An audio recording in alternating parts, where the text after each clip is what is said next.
Hi అండి, అందరికీ శుభోదయం. ఈరోజు చూసారా మా ఇంట్లో చేపల కర్రీ, మెత్తళ్ళు కొరమీన్లు రెండు తీసుకున్నా అండి. వాళ్ళకొకటి రేపు ఒకటి. కొరమీన్లు చాలా టేస్ట్ ఉంటాయండి. ఎగిరైనా సరే పులుసు అయినా సరే పెట్టుకోవచ్చు. నేనైతే ఈరోజు ఎగిరి పెడదాం అనుకుంటున్నాను, కానీ క్లీన్ చేసుకోవడమే కొంచెం కష్టం. ఇష్టం కోసం కష్టపడతాం కదండి, అంతే. అందుకనే కష్టపడి మరీ చేపలు చేసుకుంటున్నాను. కొరమీన్లు చాలా బాగుంటాయండి. కట్టి పరుగులు పెద్దవి అయితే కొరమీన్లు అంటారంట. ఇవేమో మెత్తళ్ళు. ఇవి చింతకాయలకు కానీ మామిడికాయలకు కానీ ఎగురు కానీ ఎలాగైనా ఫ్రై అయితే ఇంకా చాలా బాగుంటుందండి. ఏదైనా సరే పెట్టుకోవచ్చు. ప్రస్తుతానికైతే నేను కొయ్యంగులు ఇవాళ వండి రేపు మెత్తలు వండుదాం అనుకుంటున్నాను. అది చేపలు వండుకోవడం కాదండి, చేపలు నీట్గా క్లీన్ చేసుకుని నీసు వాసన అనేది లేకుండా ఉంటేనే కర్రీ అనేది చాలా టేస్ట్ ఉంటుంది. చాలామంది కర్రీ బాగా వండుతారు, కానీ చేపలు మాత్రం సరిగ్గా క్లీన్ చేయరు. ఆ క్లీన్ చేయకపోవడం వల్ల కర్రీ అనేది అస్సలు టేస్ట్ అనేది బాగుండదు.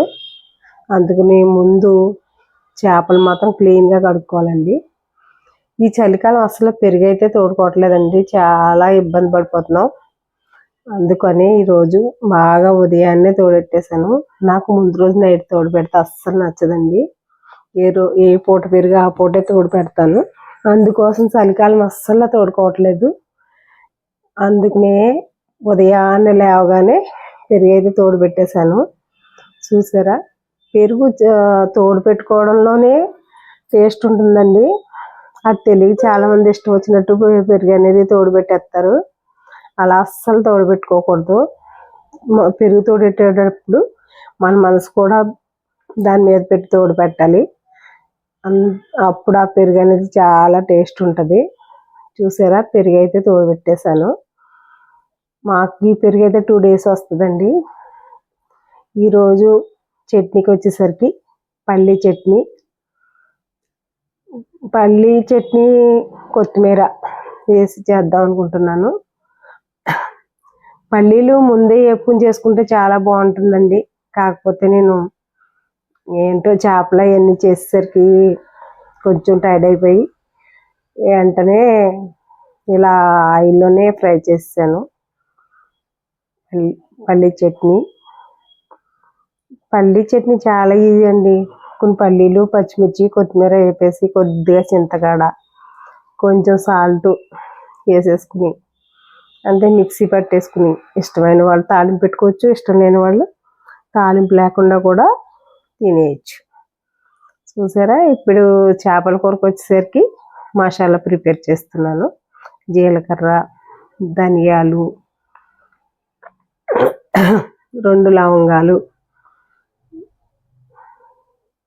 వెల్లుల్లి,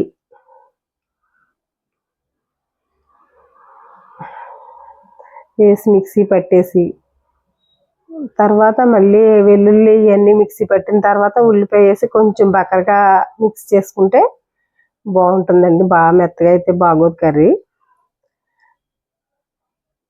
ఒక 5-6 పచ్చిమిర్చి తీసుకుని బాగా ఫ్రై అయిన తర్వాత మనం పట్టుకున్న అల్లం వెల్లుల్లి పేస్టు,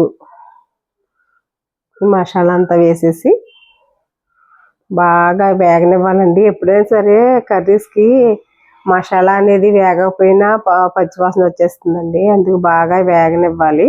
మసాలా వేగిన తర్వాత మనం ఇందాకే కడిగి పెట్టుకున్న ముక్కలకే కొంచెం ఉప్పు కారం వేసేసుకుని ఉంచుకోవాలండి. ఒక 1 hourలో వండుకున్నా, 1/2 hourలో వండుకున్నా కానీ ఉప్పు కారం అనేది వేసి ఉంచితే దాన్ని బాగా ముక్కలు బాగా పట్టి టేస్ట్ అనేది బాగుంటుంది, చప్పగా ఉండదన్నమాట.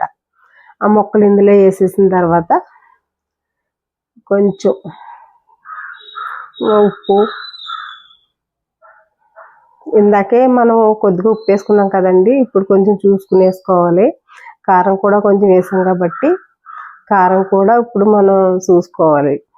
ఉప్పు కారం మళ్ళీ పడతాయి, కానీ మనం చూసి వేసుకోవడం వల్ల చూసుకోము, ఒక్కొక్కసారి మర్చిపోయేసామంటే అంతే సంగతులండి. అంతే వాటర్ వేసుకుని ఇది బాగా ఎగరనివ్వాలి. ఎగిరి కాబట్టి అదే కానీ పులుసు అయితే ఏముందండి, ఇందులోనే కొంచెం చింతపండు పులుసు వేసేసుకున్నా సరిపోద్ది. ఎగిరికి పులుసుకి పెద్ద తేడా అనేది ఉండదన్నమాట.